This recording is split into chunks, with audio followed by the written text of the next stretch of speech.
All right, Shalom Israel, giving all praises to Yahweh, Ba'ashem Yahweh Shai, Ba'ashem Rakakadash, Barakatah Yahweh, Barakatah Yahweh Shai, double honors to the apostles, elders, bishops, great millstone. My salutations to the brothers teaching word for the hopeful elect, soon to be the elect, most high will, to the hopeful extended elect, Shalom, blessings.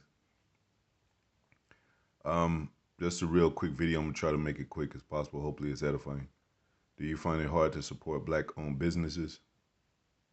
This for no monetary gain or no, for no money. So this is fair use. But everybody put in, the host, Jess Hilarious and DJ Envy, Charlemagne. Jess Hilarious told her story. She did a comedian. She told her story about a bad experience with a black-owned business, and then then they accepted some callers, and most of the callers was like, they were like, yeah, 9 out of 10, or most of the time it's bad business. They have a bad experience, and I'll throw my little 2 cent in, but I'm gonna pick up at a phone call right here.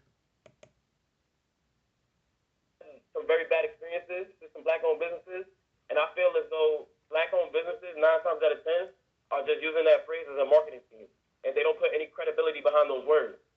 Now, granted, I understand us as black people, we like to work off the barter system. That's nothing new. You feel me? So us as black customers, we have to be more like accessible and more versatile with working black-owned businesses.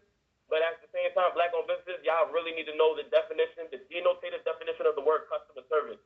Because And I agree with that. Like a lot of people use that black code. I think the Israelites use the same way that the other camps that accept being black Israelites or call black Israelites, call themselves black Israel. I think they use that as a marketing tool, for black people. Even when it comes to certain comedians, when they're lacking funnyism, you know, lacking their funny, they bring up black culture or black people to get a kind of arousal out of the black audience. So I think that's used a lot in society, a lot with our people, everywhere in every category, subject of life.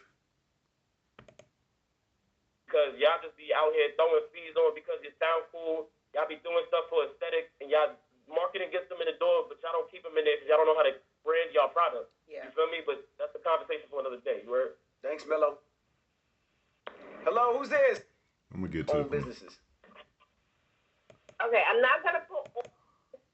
Even a black owned owner of a business, a woman, she said it's difficult to work with black owned businesses, you know. Um, and I want to kind of tie this into the subject of this digital age and what's been going on with our people for a long time. And we know on our side, as far as you know, in the Bible, being Israelites, we know what the Bible says, and there's no order of things. There's no understanding of order. There's no understanding of respect, which I think all comes from the spirit of Yahweh Yahweh Shai, and the basic understanding of those elements, because a lot of times, most of the time, to me it seems like black people don't know how to respect black people. Especially when it has to do with business, which is really all business. I mean, it's personal too, really. I mean, when it comes to families, but you know, everything out here dealing in America is a transaction or some form of exchange of goods. You know, whether even when you grow up as a young man or a young woman and you living in your father, mother's house, whatever, it's usually the mother She starts to want rent when you get older. She starts to want you to get a job. So she's, you gotta pay bills. You get out your own. You gotta pay bills. Then you might have to you buy a car from your family members, your brother, something like that. So it's always, especially in this America, we're still in our captivity. The day in our captivity, like it says in the scriptures. So, and a lot of our people don't know how to handle business, you know, especially when it comes to their own people, and let's say you have your own business and you start hiring your own people, they're gonna be like, well, I don't want to work today. Oh, you couldn't let me get off today. You acting like the white man. Or why is my paycheck short? Yeah, because you didn't work that many hours. Well, you know I was sick. You know I had to handle business. Things like that.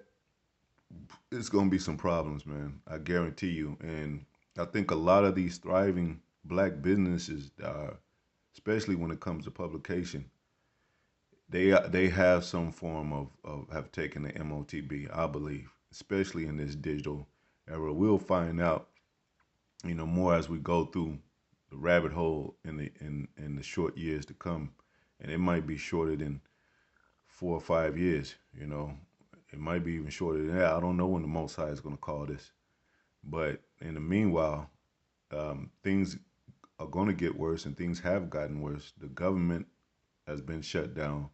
Politics are changing. The face of the world is changing with this new world order. So I don't know what their plan is. With the rise of black businesses, I don't even see the rise of black businesses. And the one thing I think about too, and I'll get back to this and then grab some scriptures that I've never seen, you know, the presence of doctors, lawyers, even police officers, and if so, they act like the so-called white man. I never seen the presence of engineers and scientists in the black neighborhoods to give the young people more of a closer network, more of a convenient, um, hands-on influence to where it's really easy to think like that, to where you possibly could become a doctor, a lawyer, or a scientist or an engineer. But who are the top scientists, engineers, and lawyers and technicians? The so-called white people. They rule the world. So I think they work under the banner of the so-called white people a lot of times. Even the Black Wall Street. If you learn about the main guy, I forget his name, man. It just slips my mind. But he worked to sustain and to do the things to build the black community inside of Black Wall Street, if that's the way to say it. He worked with he worked with from a political type of standpoint. He involved himself in campaigns and was helped by the higher ups, which were not our people. So you can read about that anyway. So many resources out there that I feel like we lack. Sometimes it does make it hard. The This is the black business owner woman. Right? beauty industry is a whole other story. But it is difficult sometimes. Okay, thank you. I own a black-owned business. Oh, I that's have her a right here. balloon business out in Connecticut. She's It's gonna called say it's Call Me a difficult. Wallflower. So basically, I mean, as a black business owner, I truly want to support black-owned businesses, but sometimes it's tough. I've dealt with like late arrivals, poor communication. I've been on cars just for simple things. And I've even had to start telling like some of the vendors like 2 hours earlier just to keep keep them on track, because I just don't trust that they're going to arrive at the time that they should arrive. So that's And yep, and I'm gonna let Envy talk a little bit. And another thing too, black people don't trust black business because they're so used to trusting other ethnicities. Um, even these foreign like East Indians and Chinese, they got a better so-called relationship with other nations than their own people. And I know it sounds sad, but that's just the case. If you're a black doctor in the black neighborhoods and you gotta, you don't have enough money to fund them for what money they don't have or what resources they don't have themselves, and you know, if you mess up any kind of way, they're gonna bring their family, the whole family gonna get involved, and it'll be a damn shootout, you know, because that's how black people usually handle their problems, especially when it comes to fighting a bigger problem than their own community problems, which is seeing a business thriving or having money, or having good income to where they be like, y'all bigger than us. What the hell, man? We the ones, we the underdogs, so to speak, of this thing. But anyway, and I'll get scriptures slow. Like, for instance, if I go to a black-owned restaurant and there's a problem with my food, I'll accept it faster, right? And the reason I'll accept it faster is because I feel like a lot of times you can tell when a business is a mom and pop owned and it's out their own pocket, and they might not have things that other places can have. Might not be able to get the loans that other businesses can have. So sometimes I just sit and I eat it and I just won't go back. But you shouldn't accept that. I know, but if I'm at a white restaurant and there's something that I don't like, I'll send it back immediately and ask them to take it off the bill, because I understand we don't have the resources sometimes. We don't have the finances sometimes, and a lot of times we don't have the people working in those businesses. So I do understand that. But that's what I mean when I say we don't treat each other with the same respect or gratitude. You're right. Because the reality of the situation is, I know this is a black-owned business, but if my stuff ain't right, it's not right. And I got to let you know that, because I want you to get it right. Right. If you just sit there, envy, and eat the food, they don't know what they did wrong. They don't know what they did right. They don't know what they did wrong. There's a reason that if you go to most restaurants, they give you customer reviews. And they want to know what it is they're doing right, what it is they're doing wrong. But sometimes I feel bad because I know they might not be able to afford to lose that $40 steak. They might not be able to afford to lose that lobster tail or that burger or whatever. Maybe they might not be able to afford to lose that. So you feel a little bad, and you just hope that they figure it out. But you know what else they can't afford to lose? A repeat customer. You're right. They want you to keep coming back. So you got to tell these folks what's wrong. And that's what it is, especially when, a black person comes from a certain situation or gets into a certain field, and they be like, well, and they become so-called professional, or they got their degrees, to know how to run the business, and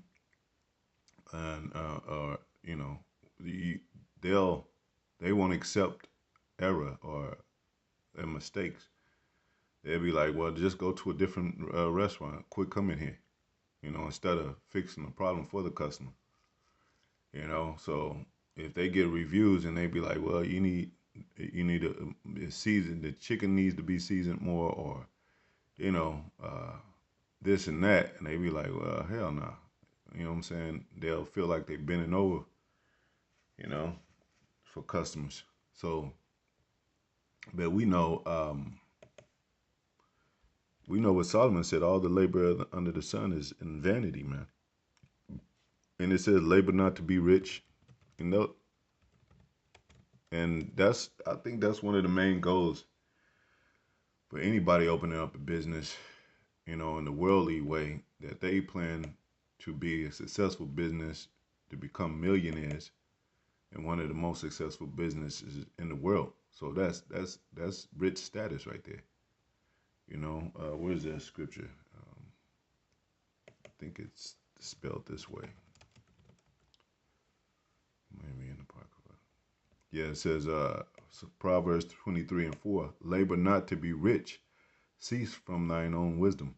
And then you'll get a person, like I think even with Carl Canai when he started his clothing line, I think he was selling out the trunk at first, his own clothes out the trunk. And I think it was in New York. I think it was, if it was in Harlem, New York, if I'm not mistaken. It might have been another state, but he got robbed by his own people.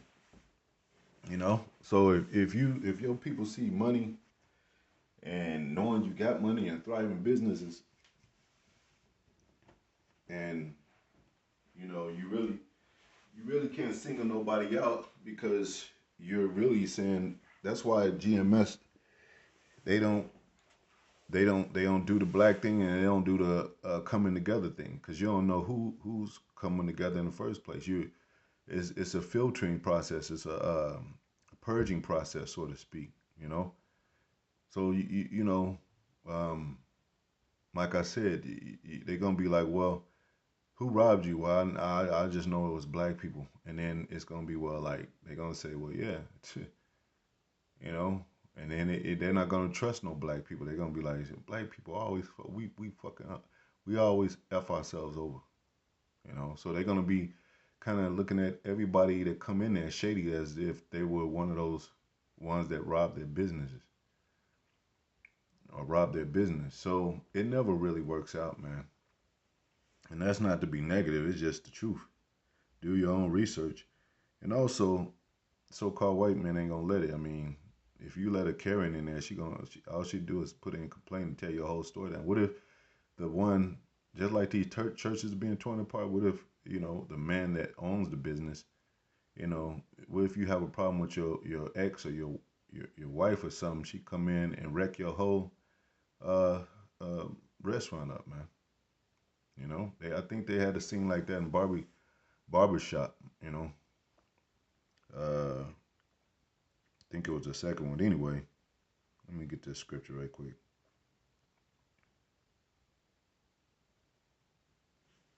Bag with holes, King James Version. So it says Haggai 1:6, and we tell you these are the curses. That curse will follow you no matter if you low or if you high, and especially if you try to go into your own black community type of mindset, you know, to where people you might have it on the borderline of between the black community and the white community or the Asian community, what have you, so-called Asian, whatever. And then you say, well, this is a good spot because you want to choose the best spot. You don't want to get too deep into where it's shootings every day. That would be dumb. So kind of like maybe the outskirts, whatever, or the borderline, but black people will still be able to go there. Um, you know, that's trouble will still follow you. It says, Haggai 1:6, you have sown much and bring in little. Ye eat, but have not enough. Ye drink, but ye are not filled with drink. Ye clothe you, but there is none warm. And he that earneth wages to put into a bag with holes, man. And that's just the truth about what goes on us as a people. And that's another thing.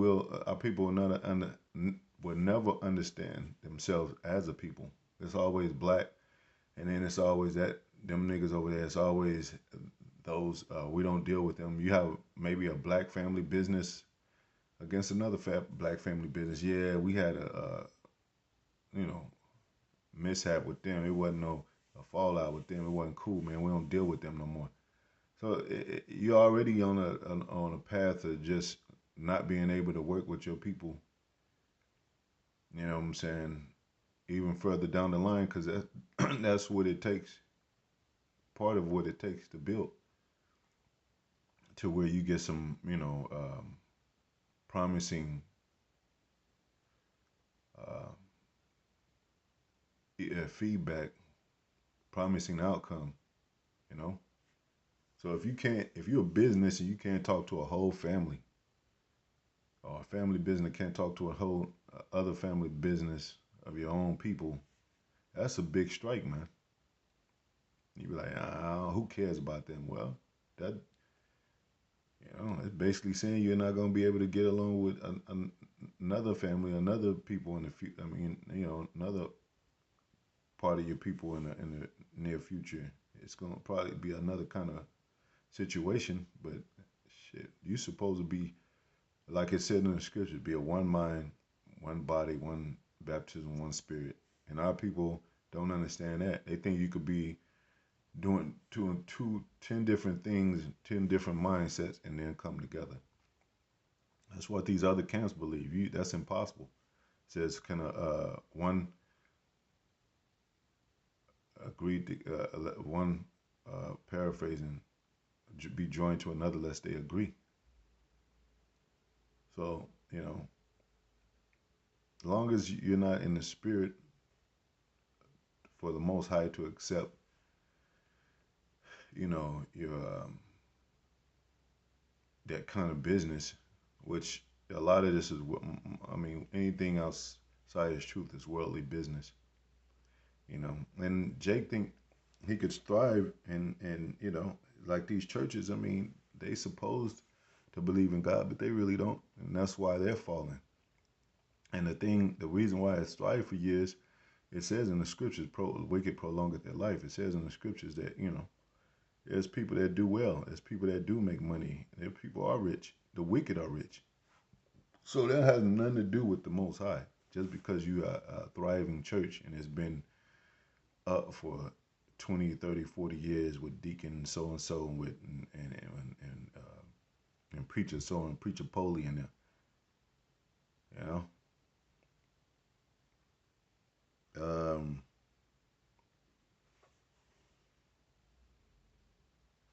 let's see, my father's business, King James version. This is only the business that's gonna thrive, man. It says, Luke 2:49, and he said, and to them, how is it that ye sought me? Talking about his parents, because his parents were looking for him. He was standing without his parents in the midst of people listening to him. And he said, wish ye not that I must be about my father's business, his father in heaven. So, these a bit like Most High in Scripture says that they've changed the house of the Lord into merchandise. All these fronted businesses. Some of them, a lot of them, got to do with tied into the drug business, drug dealing business. And a lot of them have become bitter in their business about how they bit and cutthroat in their business, how they do business with their own people. You know, um, and then you got to get along by the so-called white people to have to start off good. You might build a little bit, build a little money, but so-called white people, they have the power to a lot of businesses. All their businesses, they rule the world pretty much. They have business to pay customers to cover their asses and any what do you call it, legal cases. You know, um, they have the money to fund all that, to have at least 20 employees, and to go through the paperwork to make sure that uh, the employees that you hire are fit for the job and covered in some kind of way, to where they signing all this paperwork to where if something happened, they're not liable for it. So a lot of these black people, they call themselves entrepreneurs. They call themselves online, or having an online business. They don't have to deal with customers on a face to face basis. They're not really making that much money, you know, and it's all digital. Show me black money. Show me black money. Show me money that's getting put into your pocket. That's your money without having to pay taxes, without having to cut in half your income, because or they'll partially give away your income or give your income to another party because you have business ties with them, you know, or have been funded with them, funded by them, uh, to where you owe them. So a lot of these businesses in debt. A lot of them are hanging on by a string. A lot of them are uh, self-made businesses where they don't really make that much money. you know. And like I said, going into this digital system, I think a lot of them are gonna start taking that and advertising their business by those means, but they're not gonna tell you it's the, they done it by the means of the C-hip. They're just gonna, go with the flow. But eventually, when all this ish crashes, that's when it's gonna be a higher level, higher demand of the C-hip to where you have to have it. And this third world war coming up could be the very a part, well, it's going to be a part of, because it's prophecy, um, to where they, the the war and the civil unrest and, racism popping up here and there, militias and secret agents and sleeper cells, clashing all over across the world, all over across the United States, is definitely going to bring in a need for military and martial law. And then it's going to be that new world order set, to where you're going to have it, because anywhere else is going to be like, we don't know who you are. We don't know where you come from. You say you was born here. They, with AI, they getting more, AI is getting more realistic. Watch these cyber crimes. The cyber crimes are gonna get bad too. Like they're gonna start, posing as people, hacking people, and then they're gonna be like, well, how can we stop these cyber crimes? How can we stop? How can we know? How do we know if you're not dealing as some kind of, insider, to where you came to, you know, shut the government down, or you know, or what do you call them, insurgent, whatever. So you can't. There's no tracking device or system for that, but the C-hip, you know, to keep everybody under orders of the new world order, to where you start off a new slate basically. Just like people that get out of jail. Well, yeah, we'll let you out of jail, but you got to have this. And then from now on, you have your freedom, but everything that you do is not, from now on, recorded. You know. So what if the cops, police? I just thought about this yesterday, that they stop you, check you out personally, just to make you think that they don't have a device that they could just scan from their car without getting out of their car, and check your record. Check your levels of alcohol. You know, or even some kind of paperwork that you might have in the car, whatever, or just by your tag. They definitely have that. So those are the things that's coming in this new cyber world, in this new digital age, and you could look that up yourself. And they don't really have it. They don't really heavily advertise. It just comes out. It just next thing you know, society is using it. So I think in Ukraine they already have it at, in some places in America. I had to look it up. But anyway, hopefully it's edifying. To the next video. Shalom.